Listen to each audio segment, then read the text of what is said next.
Ya, silakan.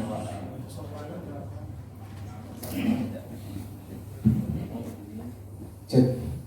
Baik, yang saya hormati Pak Edi dan Pak Andi, Pak Moderator.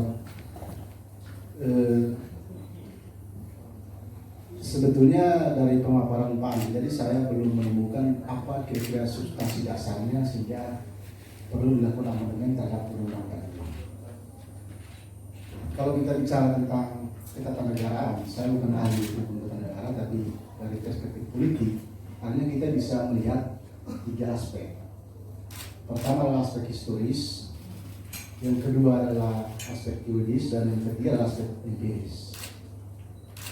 Nah, kalau kita melihat dari aspek historis, ya, bahwa sebetulnya GBHN itu garis-garis besar haluan negara itu sebetulnya kalau kita mau melihat dari aspek politiknya, bahwa itu hanya untuk melanggengkan oligarki politik pada era pemerintahan Soeharto pada saat itu, sehingga terjadi kesinambungan dari satu periode ke periode yang berikutnya, sehingga dia berupaya memperkuat posisinya sehingga dia terpilih sampai dengan 30 tahun berkuasa.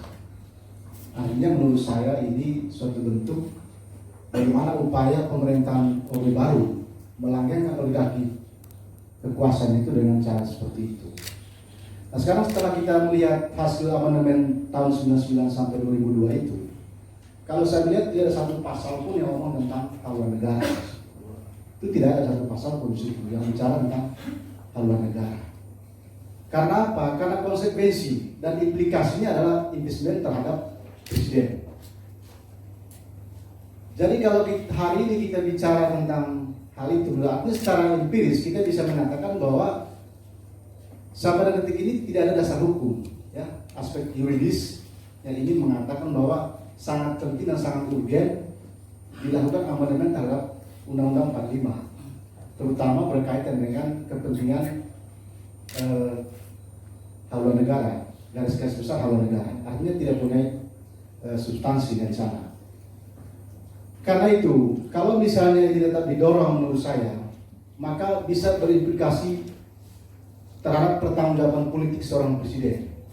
Artinya kita bisa kembali kepada sistem parliamentary, bukan lagi pada presidensial. Karena apa? Karena ini berdampak pada produk perundang-undangan yang lain. Kita misalnya bicara tentang bahwa tidak ada sinkronisasi antara program nasional dengan program daerah. Lalu bagaimana dengan undang-undang otonomi daerah? Ini bisa berbenturan nanti. Boleh saja misalnya bahwa kepentingan kita agar terjadi sinkronisasi antara visi misi presiden dan wakil presiden terpilih. Lalu bagaimana dengan undang-undang otonomi daerah? Yang kita tahu bahwa begitu besar kewenangan bupati, wali kota, dan gubernur di daerah terhadap undang-undang ini, sehingga menurut saya juga tidak efektif.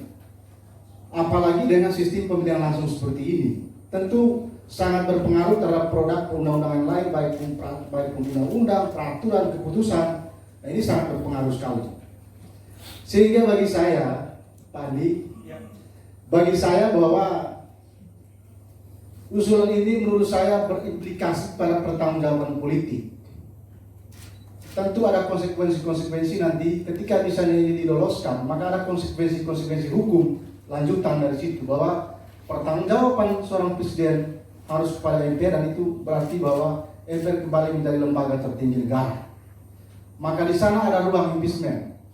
Ya, kalau selama ini yang kita lihat yang terjadi adalah ketika misalnya presiden itu bisa melakukan kesalahan, maka MPR tidak bisa melakukan itu. Yang melakukan itu adalah dengan adanya pengadilan tata negara melalui Mahkamah Konstitusi. Itu yang terjadi. Tapi kalau ini didorong, maka ada ruang di sana.